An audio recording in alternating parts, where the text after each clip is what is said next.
नमस्कार. कथालेखन या चॅनेलमध्ये तुमच्या सर्वांचे स्वागत आहे. आज आपण पाहणार आहोत शाळा नावाची कथा. एक मुलगा रमेश त्याची शाळेची एक आठवण येथे सांगत आहे. तर आम्ही सर्व शाळेत गेलेलो आहे आणि हा एक अनुभव शाळेत आपण सर्वांनी कधी ना कधी अनुभवलेला असतो. तुमच्या मित्रमैत्रिणींसोबत किंवा तुमच्यासोबत हा अनुभव झालेला आहे. त्यामुळे सगळ्यांनी हा अनुभव नक्कीच अनुभवलेला आहे. चला तर मग पाहूया शाळा कथा. शेताडीच्या रस्त्याने चालत जाताना रमेशला खूप भरून आलं होतं, कारण त्या दिवशी सगळंच संपलं होतं. आता शाळेत ती मजा येणार नव्हती, कारण त्याचा मित्र कदम कदाचित बांद्र्याला जाणार होता. फावड्याची तर शाळाच सुटली होती आणि म्हात्रे तर 9वीतच राहिला होता. आता शाळा आपली राहिलीच नव्हती, कारण वर्ग बदलला म्हणून आता खिडकीतून बाहेर दिसणारं मैदानसुद्धा दिसणार नव्हतं. मांजरेकर सरांसारखे शिक्षक आता नव्हते. माझे मित्र मला दिसणार नव्हते आणि दिसणार नव्हती ती म्हणजे सुमन. घरी आल्यावर आईसाहेब लगबगीने माझ्या रिझल्टबद्दल विचारू लागल्या. त्यांच्या आशेवर मी अर्थात पाणी फेरलं नव्हतं. 5वा नंबर पाहून आईसाहेबांनी माझं तोंड गोड केलं. कधी नाही तर माझ्या ताईने देखील माझं कौतुक केलं, पण बोलता बोलता बोलूनच गेली. ज्या विषयाचे क्लास लावले त्यात तर एवढे चांगले मार्क्स नाही आलेत. तिथे त्यावर मी तिच्याशी काही वाद घातला नाही, पण एकूण सर्वजण खुशच होते. बाबा आल्यावर त्यांना देखील रिझल्ट पाहून आनंद झाला. त्यांनी पार्टी म्हणून आम्हा सगळ्यांना आईस्क्रीमला खायला पैसे दिले. मी दाखवण्यासाठी सर्वांसोबत हसत होतो, पण मलाच माहीत होतं की आतून माझ्या मनाला किती वेदना होतोय.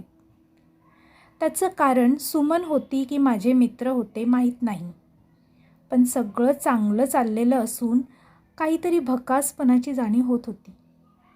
मला माहीत होतं की हे सुद्धा काही काळापुरतेच आहे. या भावनासुद्धा काही काळापुरत्या असणार आहे. नंतर मला याची सवय होईल आणि सगळं बरं होईल.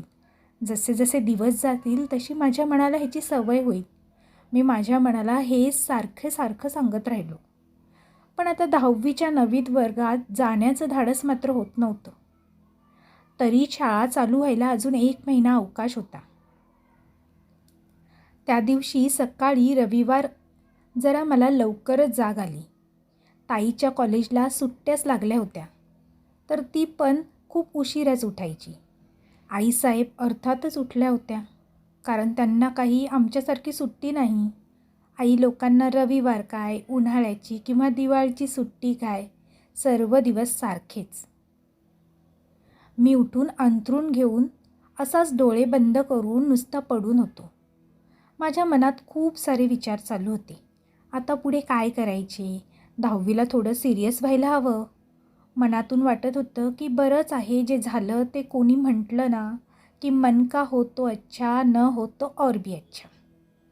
बरं आहे ना, जे झालं ते चांगल्यासाठीच होतं. माझे सर्व मित्र किंवा सुमनमुळे माझं लक्ष अभ्यासात लागलंच नसतं. देवाला कदाचित मला आठवण करून द्यायची असेल की आता अभ्यासाकडे लक्ष दिलं पाहिजे, म्हणून या अशा गोष्टी झाल्या, असं मी माझ्या मनाला समजावत म्हणालो. अर्थात हे मी स्वतःच्याच मनाला समजून सांगण्याचा प्रयत्न सारखा करीत होतो. कदाचित असं बोलण्याने माझं दुःख कमी होईल आणि नरूमामा बोलतो तसं एकदम फाईन फील होईल. विचार करता करता अचानक आठवलं, आता नरूमामाचं लग्न झालं आहे आणि आता तोही जास्त इथे येणार नाही, म्हणजे मग मला आता दोस्त बोलायला कोणी राहिलंच नाही. हे विचार करता करता माझे डोळे भरून आले, पण मी स्वतःला सावरलं. नाही, आता नाही रडायचं. आता पूर्ण फोकस 10वीवर. अचानक बाहेरून आईसाहेबांचा थोडा घाबरट आवाज आला. अहो, हे काय बोलता तुम्ही? आता कसं शक्य आहे? त्या म्हणाल्या. थोडं हळू बोला, मुलं उठतील, बाबा थोड्या दबक्या आवाजात म्हणाले. पण मी जागा असल्याने मला त्यांचं बोलणं स्पष्ट ऐकू येत होतं. बाबांच्या ऑफिसबद्दल काहीतरी चर्चा चालू होती. विषय थोडा गंभीर होता, हे मला त्यांच्या बोलण्यावरनं कळलं. एवढ्यात मला लक्षात आलं, काही दिवसांपासून बाबा थोडे टेन्शनमध्ये दिसत होते. मला आधी वाटलं की असेल काहीतरी मोठ्या लोकांचं टेन्शन घेण्यात आईसाहेब एक नंबर हां. त्यांना तर खूप लहान लहान गोष्टीचं टेन्शन येतं. माझी 10वी कशी जाईल, पुढे इंजिनियरमध्ये कोणत्या कॉलेज घ्यायचं, ताईचं लग्न कसं, ते तर ठीक आहे. पण कहर म्हणजे संध्याकाळी जेवणात काय बनवायचं याचं देखील त्यांना टेन्शन. पण बाबा तसे करत नाही. त्यांच्या मनात काय आहे ते कधीच चेहऱ्यावर दिसून देत नाही. पण काही दिवस त्यांचा चेहरा काहीतरी झालं हे मात्र सांगत होता. मी आधी त्यावर विचार केला नाही, पण या दोघांची गुप्त चर्चा ऐकून डाऊट आला. नक्की काहीतरी मोठा प्रॉब्लेम झालेला दिसतोय. मी उठून बाहेरच्या खोलीत गेल्यावर अर्थात ते दोघे शांत बसले, पण वातावरणात गंभीरता होतीच. मी ती घालवण्यासाठी बाबांनीच मला विचारले, "अरे आज लवकर उठलास, आजारी तर नाही ना?" मला कळलं की त्यांना मला काही माहीत करू द्यायचं नाही आहे म्हणून ते विषय बदलत आहेत. पण मीही काही न कळल्यासारखं सूममध्ये बसून राहिलो. मी म्हणालो, "आज माझा मित्र आहे ना कदम, आमच्या शाळेतला, तो कायमचा बांद्र्याला चालला आहे. त्यालाच भेटायला चाललो आहे आम्ही सगळे त्याच्या घरी. सगळे मित्रजण आम्ही तिथेच जमणार आहोत. म्हणून उठलो लवकर." मी म्हणालो. बाबांनी ठीक आहे करत मान हलवली. मी देखील तयार होऊन लगेच कदमच्या घरी निघालो. तिथे सर्व आले होते. सूर्या, फावड्या, त्यांना पाहून मला एक वेगळाच आनंद झाला. पण काहीच क्षणासाठी होता तो आनंद. खरं तर हा शेवटचा दिवस होता जेव्हा आम्ही सगळे एकत्र जमलो होतो. त्यानंतर माहीत नव्हतं कधी भेटू की नाही. आम्ही थोडी मस्ती केली, पण नंतर कदमच्या गाडीचा टाईम झाला होता. तो निघून गेला. मग आम्हीही आपापल्या घरी निघालो. फारच उदास उदास वाटत होते. घरी आलो तेव्हा ताई पुस्तकात डोकं खुपसून बसली होती. अभ्यासाचं नाही बरं का, तिला तिच्या कोणत्या एका मैत्रिणीने कवितांचं पुस्तक दिलं होतं ते.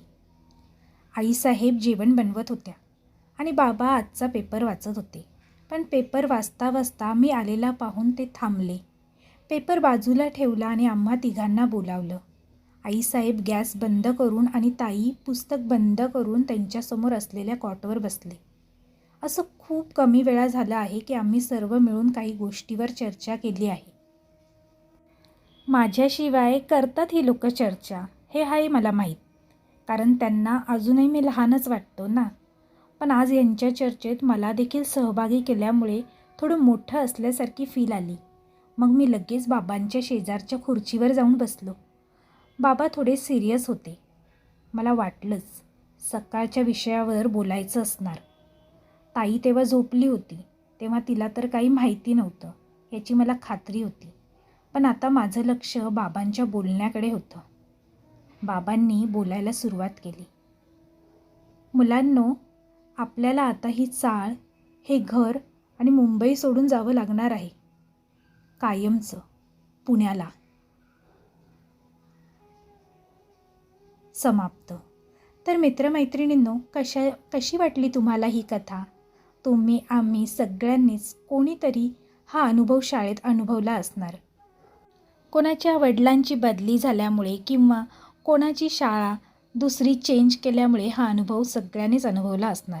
कोणी स्वतःच्या बाबतीत तर कोण्यांचे मित्रमैत्रिणी सोडून गेल्याच्या बाबतीत. अशी ही छोटीशी कथा रमेशची तुम्हाला कशी वाटली हे कमेंटद्वारे कमेंट करून नक्की कळवा. आणि तुम्हीही असा अनुभव अनुभवला असल्यास तुमची छोटीशी स्टोरी कमेंटद्वारे नक्की कळवा. कथा कशी वाचली हे कमेंटद्वारे कळवायला विसरू नका. तसेच चॅनेलला लाईक करा आणि स्टोरी आवडली असेल तर तुमच्या मित्रपरिवारासोबत शेअर करायला विसरू नका.